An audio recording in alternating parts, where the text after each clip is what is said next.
So it's what is it? 1:30? That's closer to 2. In the morning. I was up a little after midnight, which means Friday's the last day. I guess it was the 19th. Um, and that's really what I wanted to take note of. Um, I've got a little bit of editing to do today. Um, it's the fact that I'm doing this more incrementally um, means I'm at least getting something done on every day, but at the same time, it means I've got to do something about that every day too. So, um, but it's a better way to do this.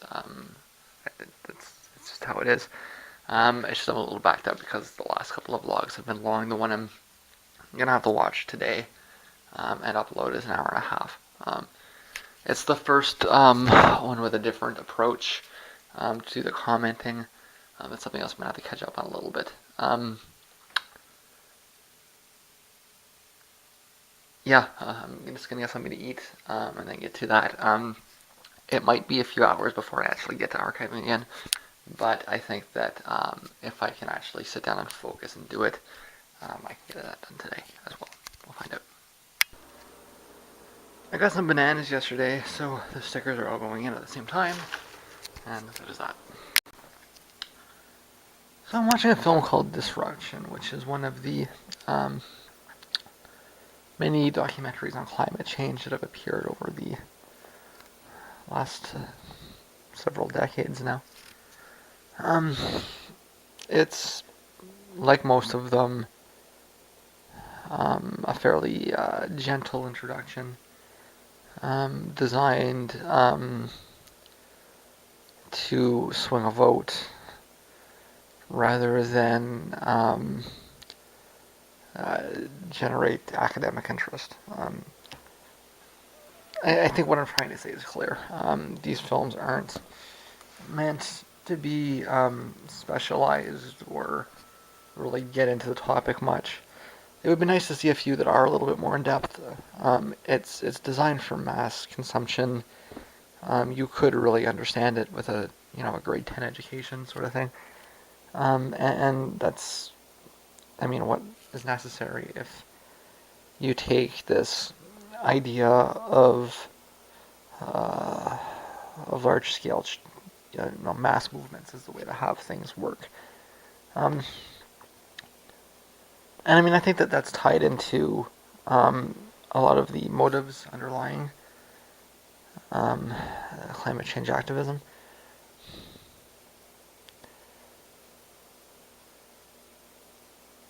I mean, I don't want to I don't want to question the motives of climate change activists. I don't think that they are disingenuous in any way. I think that they recognize that there's a serious problem, and that they're presenting the ideas that they think are most useful to changing it. And in a certain respect, I don't disagree. If we seriously want to approach this issue in a long-term sort of way, then it's going to require very strenuous shifts in culture in the United States particularly. Up here in Canada, that might be less true, and I'm going to get to talking about that in a minute. But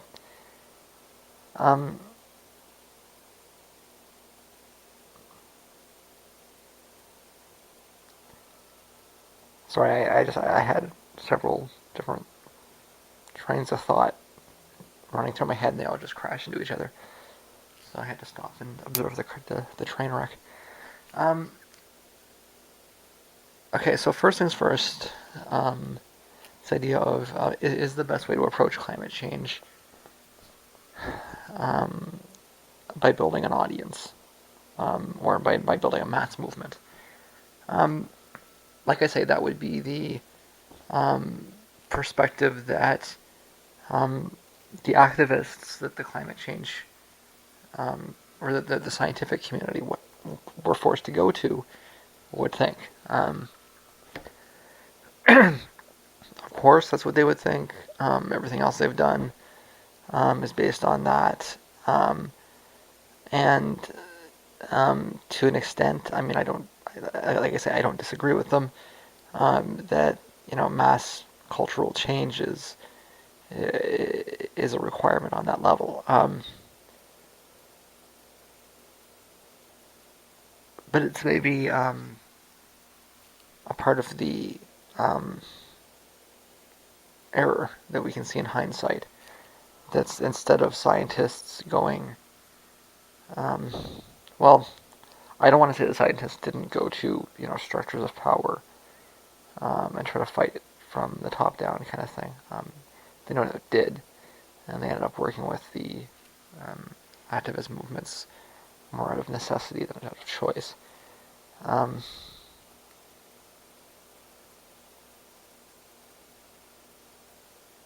But it is, if we were dealing with something that didn't have an end point, it would make sense.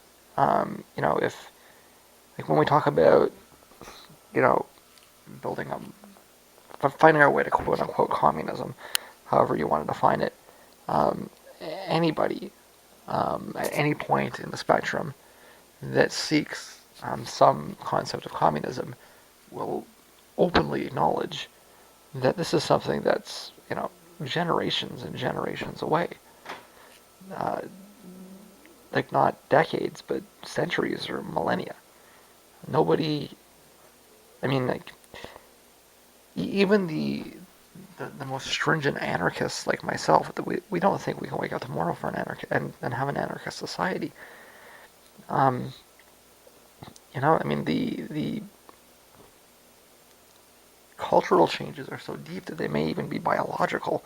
We might have to like literally evolve our genome in order to reverse um, the damage that the competition has done to our genome. Um, I mean that would be the most extreme view of it, but nonetheless, there's not a communist on the planet that thinks that it's something that's at all feasible in the time scales that we have to deal with regarding approaching climate change. And so the best thing that you can really attach to these arguments and these approaches is the idea that it might act as sort of like a shock tactic, a shock doctrine, maybe even that might you know slap people so hard that it forces them to change something really quickly. But I mean, I don't think that's reasonable. I think that the best that you could expect out of that is another failed experiment, right? So I've argued the other point, the opposite point before that, you know, it, and I would still argue that in order to actually, get over this and to defeat climate change, um, well, to defeat climate change is kind of a silly thing to say, but to get it under control is equivalent to getting past, you know, what we call capitalism. To get out of this phase of economic development. Um, and it's not. Um, it's not inconsequential that the whole industrial era is built on top of this technology, right? So I mean, in a way, switching the mode of production um, is really fundamental to changing the economic makeup of society, which is what the whole leftist movements are really all about, right? Um, so I mean, there's this um, kind of contradiction there. It's like, yeah, this is what I mean. It's very easy to see. the arguments and how they make sense and everything. It's just that there's a humongous contradiction regarding, what everybody thinks of as time scales. Nobody thinks that the economic changes that are required to get beyond capitalism can occur in the time scales that we have to reverse or get a handle on the warming that's happening.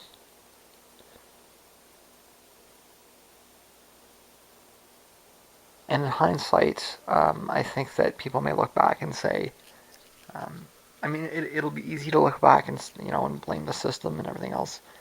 That might not be the smart way to look at it, though. The smarter way to look at it might be to realize that there was a failure in tactics.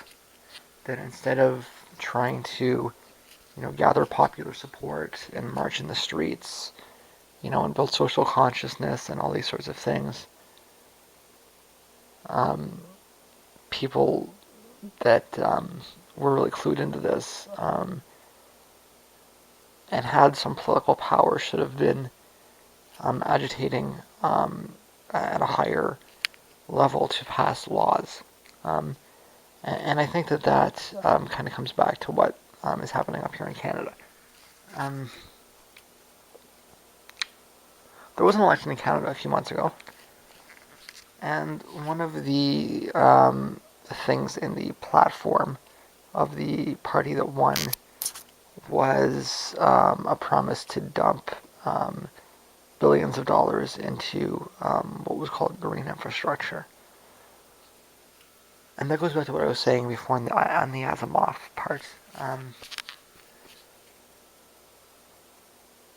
In the end, that might be the strategy here, not taxes or trading systems or the movement building or any of this kind of stuff, but just spending. The good old-fashioned, Rooseveltian New Deal spending. How did the Americans win the Second World War? They spent. Okay, they built and built and built and built. And I think that maybe a lot of the problems that people are having is that they're not able to see how that's not a contradiction. So let's say the government was to build billions of dollars worth of solar panels and distribute them across the country. They just did it. If they just built wind farms and built solar farms and then just shut down all the coal power plants. What if they just did it? And it's not what people are really agitating for so much. They're agitating for taxes or they're agitating for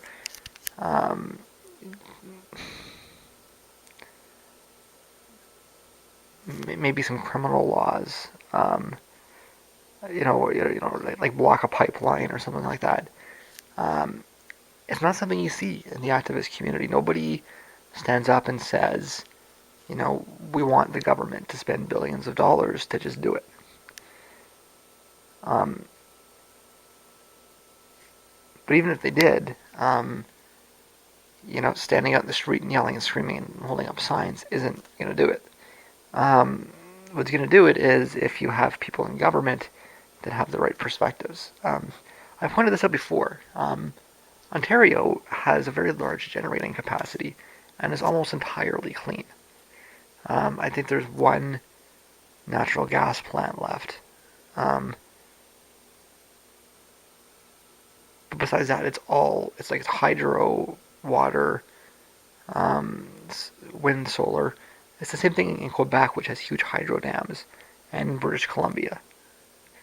For all the crap that Canada gets, deservedly, for the tar sands, the reality is that our power generation is almost entirely renewable. And it's not because we had good, we fostered a free market to develop it or some nonsense like that. It's because the government built it. They invested, they put the money down, and they did it. Right now, it remains to be seen just how proactive the existing government, the newly elected federal government is going to be on this. It's well understood that they've made quite a few concessions to the oil industry. If you understand the history here, it's a little bit wrong to suggest that the conservatives and liberals are interchangeable. Um, Probably the most concise way to point this out is to remind people that Justin Trudeau is the son of the guy that nationalized the oil industry in Canada. That was reversed in the 80s. But his father actually nationalized the industry, which is just about the biggest fuck you could possibly give to the oil companies that you can imagine.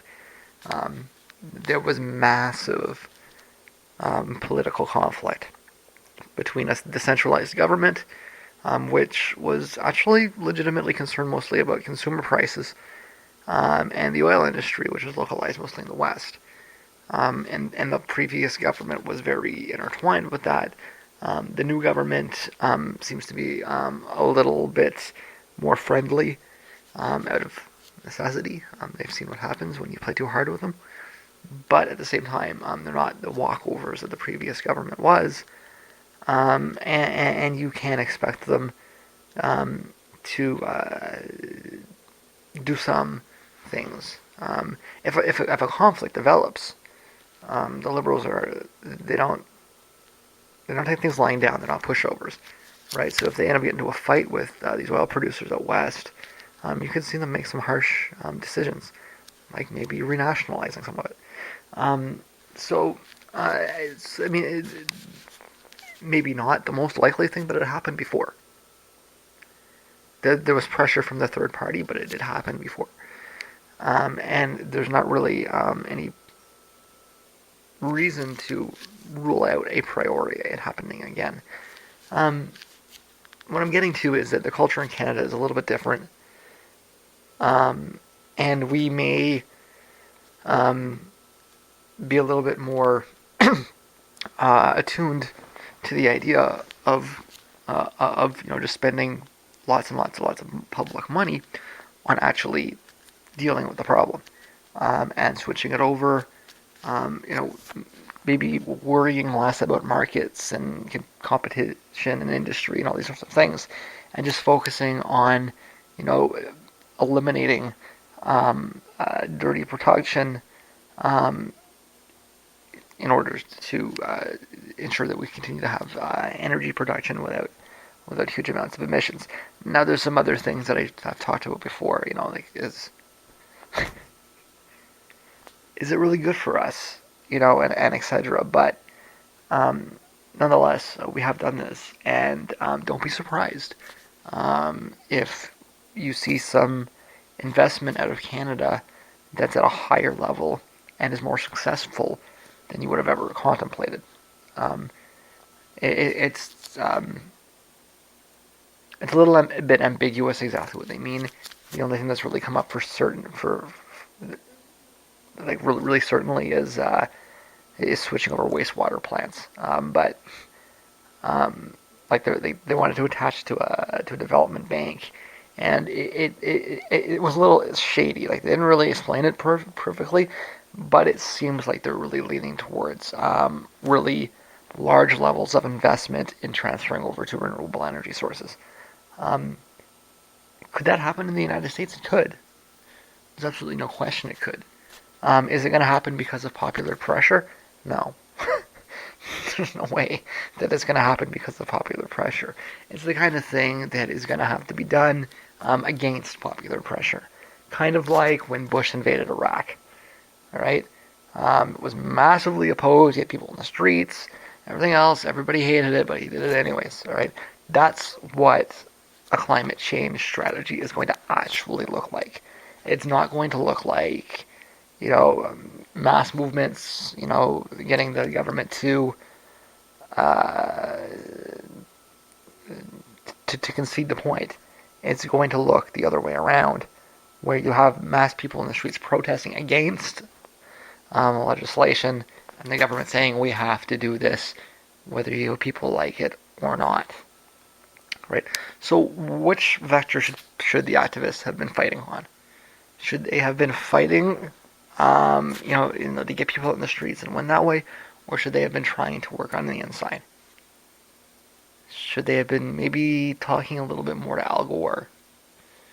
Instead of keeping him out and you're the insider former vice president. You're just in this for to make $1 or whatever. As half true as that might have been, you're also the guy with the contacts. You're the guy that knows people that we can talk to pull some strings to get things done. So, that's what you're going to see, is that it's, or what people are going to see when they look back. I pointed out before, again, that the easy analysis is to blame it on capitalism. And, there's some truth to it, certainly. But, if you put things in broader context and you look at the infeasibility of discarding capitalism at any time in the next millennia, the smarter analysis is to point out that people were working against a system that they should have been working inside of. Instead of fighting the system, they should have been working with it. And nobody likes that. And the real revolutionaries, they don't want to work in the system. As futile as working inside of it may be, for the time being, all of this change and all of this work for cultural change, it's one of the big problems in anarchism, is that people see this as a choice that's mutually exclusive, and a lot of it is because we think that the way to build the society we want is to build the institutions that we want now, not to build institutions that may one day become the institutions that we want.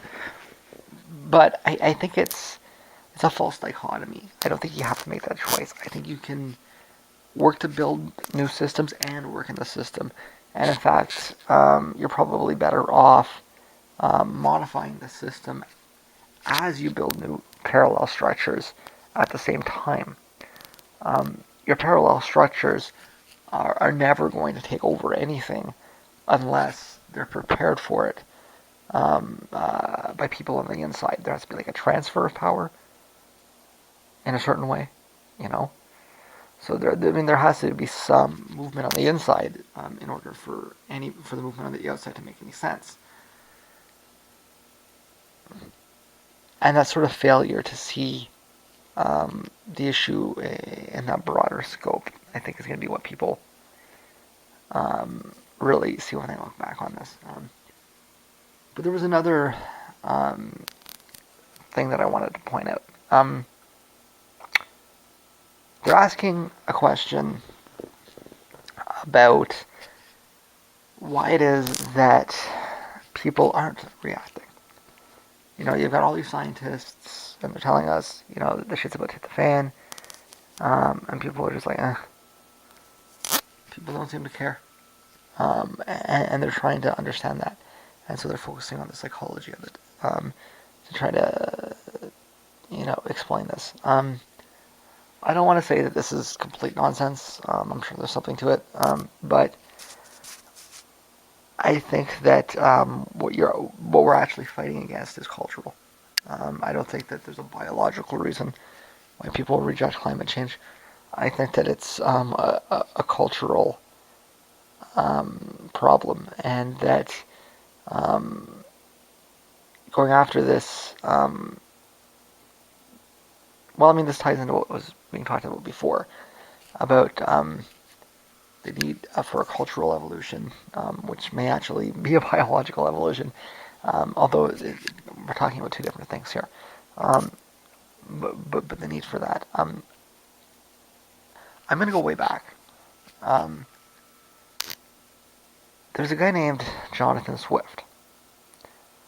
that lived in the, I believe it was the 1700s. Yeah, it would have been the 1700s. Because he was between Newton and Burke.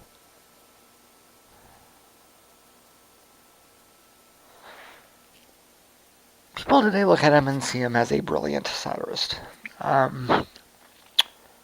I would have to think that people that take that position are not reading his work critically.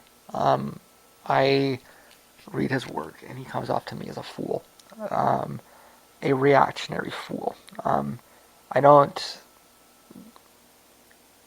I I think it's clear that I have a lot of respect for satire. I think satire is a great thing. It's a great way to have people understand things better. But his targets um, were quite often um,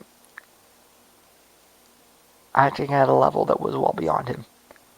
And instead of satirizing them, he should have been helping people understand them. So if you read Gulliver's Travel, it's a satire of science, and it comes off as, I mean, if you really understand it, all the comparisons to, to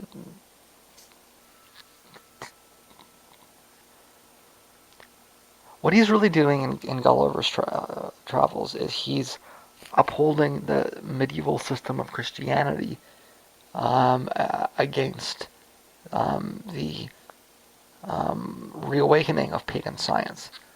Um, and he's doing so by casting science as, old-timey Pythagorean philosophy. And in the process, he really exposes how little he understands. Um, it's the kind of thing that is still very common. You see it all the time. Um, just go hang out on YouTube, you'll see it all the time. It's satire that instead of... See, if you are as ignorant as the author, you may fall into the traps that the author fell into. But if you have a better understanding of what it is that is being quote unquote satirized, it just comes off as somebody that doesn't understand what they're saying and that doesn't know what they're talking about.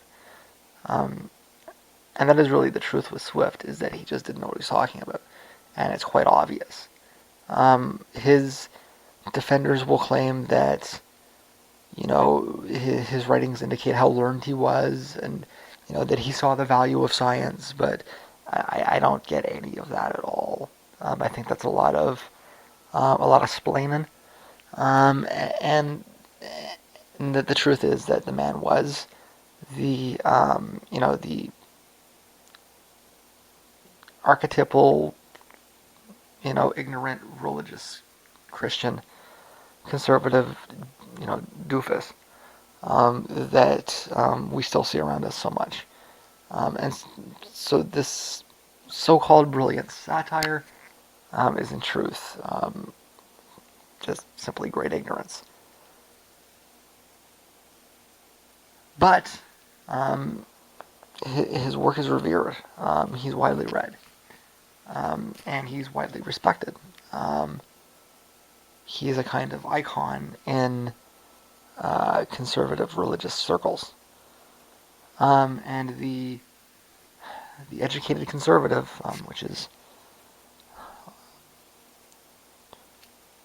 only not an oxymoron because the hierarchy enforces it.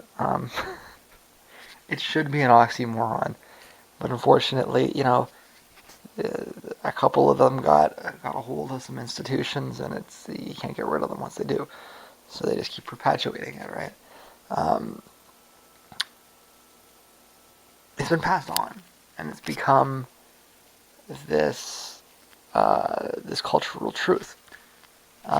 If you listen to Bill O'Reilly, you can hear a lot of Jonathan Swift. in him.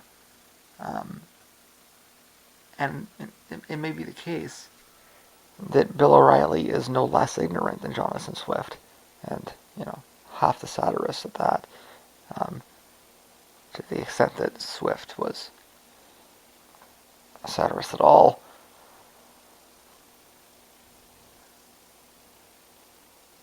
It's a continuation of a cultural lineage.